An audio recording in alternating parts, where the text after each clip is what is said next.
Hi guys, welcome back to my channel. welcome back. So my full names are Nonkolo Faith Memuka, and here on YouTube I go by Nkolo PK. For the benefit of those who don't know, pastor's kid. So yeah, if you're new, please do subscribe, click on the notification bell, comment down below, and give this video a thumbs up if you like it. Do it now. So probably you can tell by the title of this video, today it's getting lit and it's getting real. So I decided to share my family story, my parents' story, our story of how we got chased out of Faith Mission Church, Mission House. Hey guys, it's gonna be real. So I've got my snack and I've got my drink. So make sure that you grab yours and join me, because this is going to be a very interesting story. Let's get into it.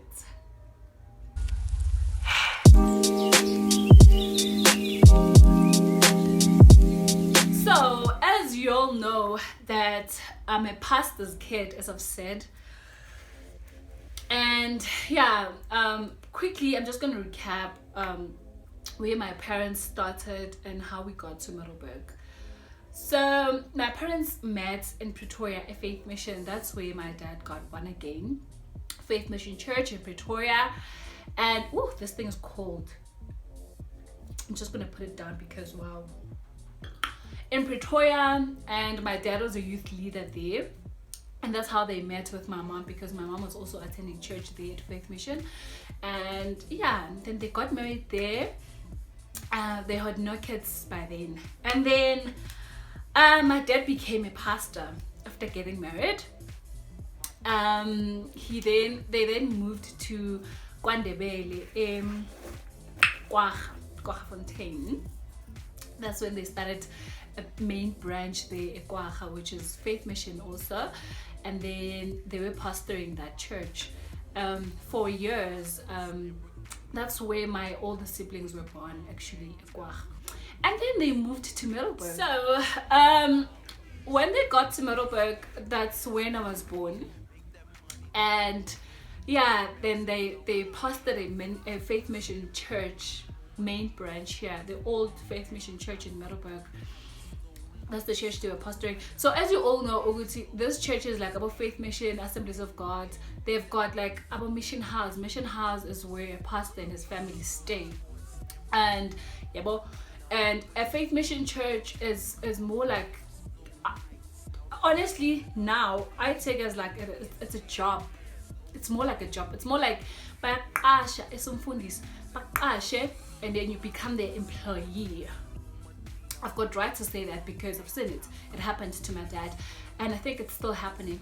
It's more like you become an employee. They hire you, and then you get a salary every month, and then they buy you food, groceries every month as well, and then you get like tithes, I think, every month as well. So yeah, that's how my dad usually got his money. He was paid every month, like he was literally like hired. So I was still young. I was very young. I literally don't remember everything, but I remember my mom and my dad sat us down in Minanobongs, and they told us everything. Like they told us what really happened. And what broke my heart was seeing my dad sharing this story and literally crying, being so emotional about it. And I realized it really broke him, it really got into him that much, because after so many years, and when you talk about it, you still cry. Both of them were so emotional when they told us the story, and I was so angry. I had so much anger. Why would people do such a thing to people who didn't do anything but loved them, prayed for them, preached for them, to them, and I was literally angry, and I literally hated Abazalwane. I don't want to lie, I hated Abazalwane with everything in me, because I thought they are lies, they are living a lie. How can you say you love a person and then the next day you chase them out like a dog. Doesn't make sense. Okay, cool. So what happened was, my dad started preaching sermons that were not in the manual that he was given. You know, church board, this is what you need to preach about. Like for the whole faith mission branches all over the world, probably for that whole month, by every pastor. And then my dad's argument was, I need to hear from God what I need to preach about. I can't listen to another man telling me, you need to preach about offering, while God is saying preach about restoration. Yeah, and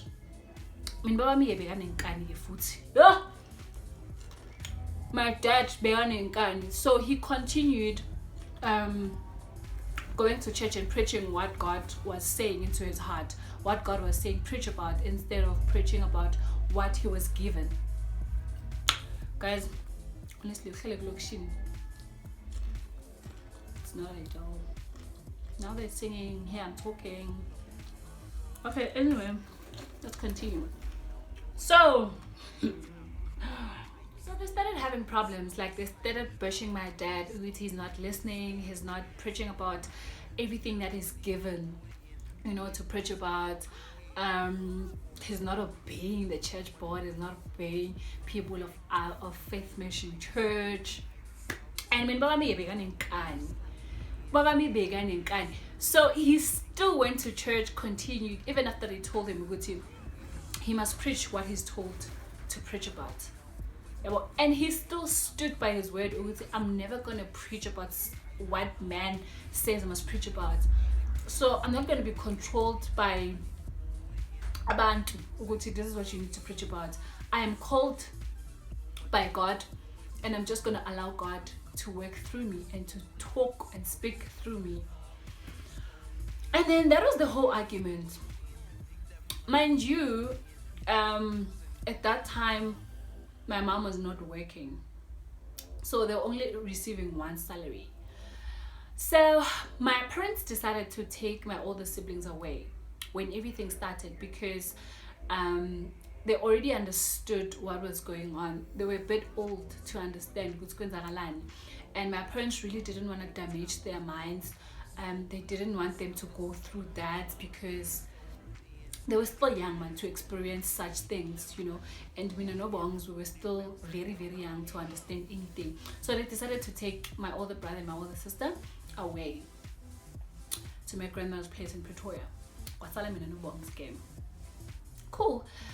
Then things started getting real, guys. Like, things started getting real to a point,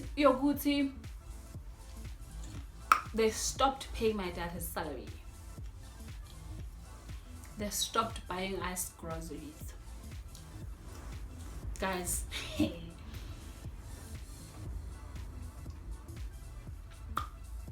they stopped everything.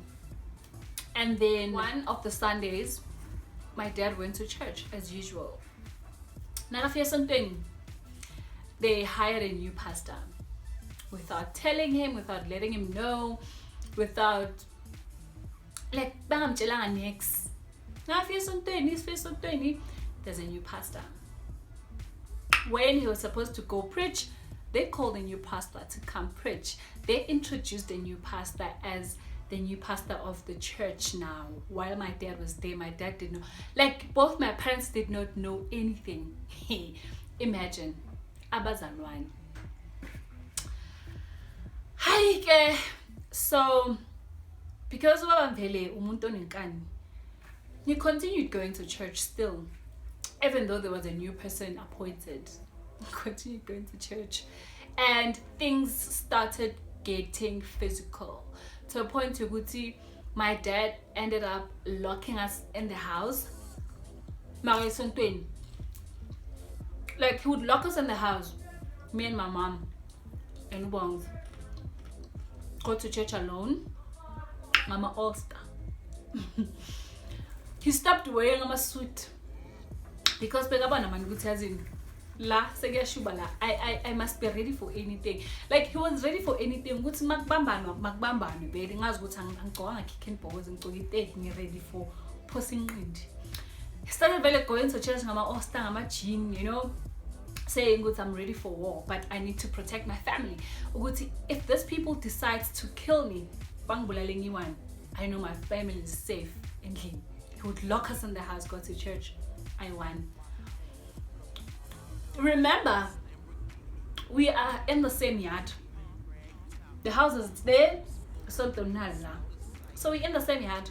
So literally my mom could see what was happening via the window. Yeah, I understand the Muslim situation. And mind you, my mom was not used to this place. She's from Pretoria, man. You understand? So she's getting into Middleburg, and now people are treating them like this. No, my dad, I saw there was a huge fight, and my dad was so angry. You know, both my parents were literally so angry about this. And honestly, there were abazalwane who were for and by my dad's side, and there were those obviously who were against him and wanted him out. Nje. Cool. Time went, continued staying there because very obvious, Baba Munikani, you know. Stayed there, there's a new pastor. So now there are two pastors. Two pastors.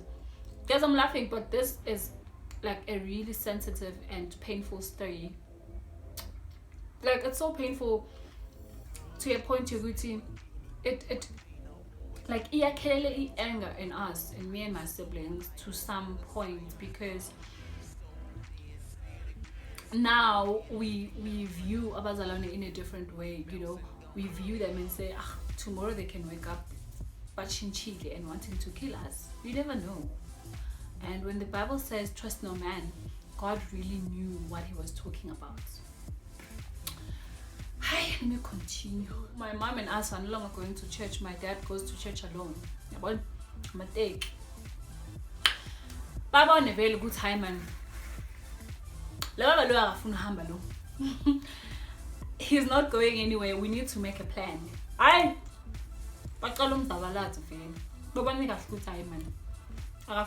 So because we're gonna make sure he leaves this place. We're gonna torture his life. He started getting my threats, and then one day, on a random day, 3 a.m. exchange lele. I was alone. They came 3 a.m. in the morning. They came by Posamache Pesgama say, I literally one with it come. Amachi. So probably everyone had stones by Posamache. And you know, Irufia Mastank, ma Posamache ne. But Posamache, like Elige after Elige, Ilifte after Elige. We had to wake up. My dad woke up. My dad went outside. Baba Ning Veling Trixen. They made sure our life was tortured. And mind you, when I think about this, those people were so cruel because I was a baby. And they never even thought to okay, Umfundisi Memuka and his wife, they just like they have a baby, a young child in the house. Probably deal with this with him alone without us involved. But they decided to involve us as kids, which was very irresponsible of them. And the leader Mzabalazo Yazin, that guy, he's a pastor now. He was, when my dad told us he was a youth leader then, he's a pastor now, and he doesn't stay far away from my house, far away from home. Like, you know, when my dad told me the story, like I literally felt like I could just go to his house and but because God didn't allow me. He has never even apologized or anything. Anyway, that was a norm. So they would come every day 3 a.m. Baposamaje. wanting us out of the mission house. And guys, that was the end of it. That was totally the end of it, because my dad got annoyed and my mom was like, we need to leave this place before they kill us, before they kill you, before something bad happens, you know, because he would go out much and face them. Like, he would face them. Mind would say whether they kill me or like, he didn't care. That guy was, oh, my dad was strong. When I think about it, I'm like, oh God, thank you for that man, because wow, he stood up for us. He stood up for what he wanted, you know. He stood up for his calling. He knew what he was called, and he knew what he was like. No man appointed him, only God did, and he stood, you know, by God's decision about his life. But and then we had to move. Like, they chased us out like dogs. And believe you me, at that point, my mom is not working. My dad is no longer receiving his salary. They've got 4 kids to support. Four kids that needs to be fed. 4 kids that needs to that needs to go to school. They don't have anything coming their way. And there were people obviously who were helping them there and there, you know, people who really did love them and people who wait for them, yeah, but there were people who were evil, who called themselves Christians but evil. We had to leave. And thinking about it, imagining, it was probably the worst thing that has ever happened to my parents, because they didn't have a house under their name, and they didn't have anything. And you know, by then Emathileni was the suburb of Elukshini, you know, so having to move there and going to Eznambeni, which was still a bush by then, having to go by Qasha, starting from scratch, both of them not working, it was a horrible experience for them, you know, especially for my mom, because she was having a really good life, and then now she married this man who's a pastor, and now they are torturing them like this, and which was horrible, like a horrible experience for all of us. But we managed. As we managed, my parents like really managed to raise us well. I don't remember lacking anything. I don't remember not having anything, you know. I don't remember going to school not having a lunch box or without a shoe or anything like that. I always got everything that I wanted. I was raised well. I really thank God, because God really carried my parents through. I don't know how we survived, but he really carried us through, you know. They chased us out thinking we are gonna suffer, we're gonna be miserable. Probably my dad is no longer gonna continue with this pastoring thing, but you know, he knew why he became a pastor.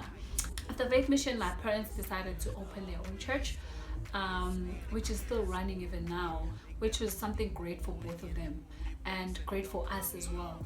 Believe you me, this was supposed to destroy us as their kids, but because God was good enough in our lives, it did not. And all I'm saying is, there are so many pastors' kids out there who are broken by what people have done, you know, who are carrying burdens. We end up being depressed because of what we see people doing, which is not really fair, you know. And my parents were easily forgiving. They forgave all of them. They told us we forgave all of them. But now it was with us. We couldn't forgive. We could not forgive, because for us it was hard to look at them and say, after what they've done to us, after what they've done to our family, after chasing us like dogs. Because I remember at my dad's funeral, some of them came, even that pastor I'm talking about came. that baningi futhi abafundisi manje who were part of that nzabalazo nje of chasing us like dogs. They came to my dad's funeral, and I remember me and Bongs used to look at them and be like, what? You can't come here and say, yeah, nah, mfundisi Memuka usikhulisile siyamthanda. What the heck? What do you love? Do you love the man you chased like a dog? Saying to us, yeah, siyamthanda, will be there for you, there for us. All I can say is that abazalwane don't realize ukuthi they are the ones who are destroying pastors' kids out there. And then when pastors' kids are destroyed, when pastors' kids don't even care about God, don't even care about church, don't even think about even stepping their foot esontweni, they start judging us. While as they are the very same people who are pushing us away from church. And then necessarily away, and then say us judge the way the way whatsoever, and they forget that it's their fault. I think it's time they really look at their actions, really look and see what have I done, to help my pastor's kids. What have I done to bring them closer to God? What have I done? They don't introspect themselves. Instead, they keep on judging us. They keep on pushing us away, and then and say whatever and whatever. And I honestly don't blame our pastors' kids who drinks, who are drugs, who are addicted to so many things out there. It's because of situations that leads them to that. Yeah, understand. I'm really grateful. Well, Tina, me and my siblings did not go that route. Probably we saw Wuti, well, people will never do anything for us, but only God does everything for us. And we realized it's not about people, but it's about my relationship with God. I don't care what people say or what people do, but my relationship with God needs to stay stagnant, needs to be strong, And this is really hard. Like, this is honestly the hardest thing that we go through as PKs. I'm not saying they all went through the same situation that I went through, but all I'm saying is they've got like their own things to deal with, own things that they went through. But at the end of the day, we end up carrying our parents' burden, our parents, and I guess it's life. Probably maybe they wanted us to see us suffer or see us dying. And probably they wanted to see us maybe I don't know, but all I can say is abazalwane can be the cruelest people. I don't even know whether this name exists. They can just say, we love you, we love you, we love you, and behind your back planning to kill you, behind your back planning to destroy your life. And yeah, guys, that's how my parents got chased out, and at the mission house and at Faith Mission Church as well. Honestly, it really played a major role in how I see Christians. It really played a major role on how I see people who claim to love you, and it changed my perspective in so many things about being a Christian, about being a child of God. And I remember I was so angry. I really hated abazalwane. I really hated church, and I became this one person who wanted to fight my parents' battles because I felt like they didn't fight enough. But I was like, I want to fight your battles. I want to face these people and tell them, how cruel and how horrible they are. All I'm saying is, God always has a purpose, about one's life. This really, really played a major role in our lives. This really, really affected us in a bad and a good way. And yeah, we've learned from it, and we've grown from it.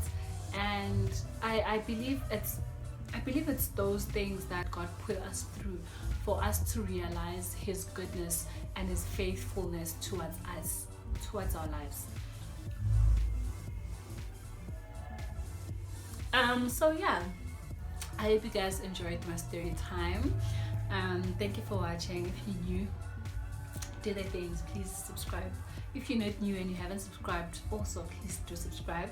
Click on the notification bell to get all my videos, and also comment down below what you think. Comment down below your thoughts about the story, and yeah, send some love. And yeah guys, and also give this video a thumbs up if you like it. My hands are so dirty. Popcorns. I'm not a popcorn one. So yeah guys, thank you so much. I love you, I love you, I love you. Till we meet again in my next video. Cheers.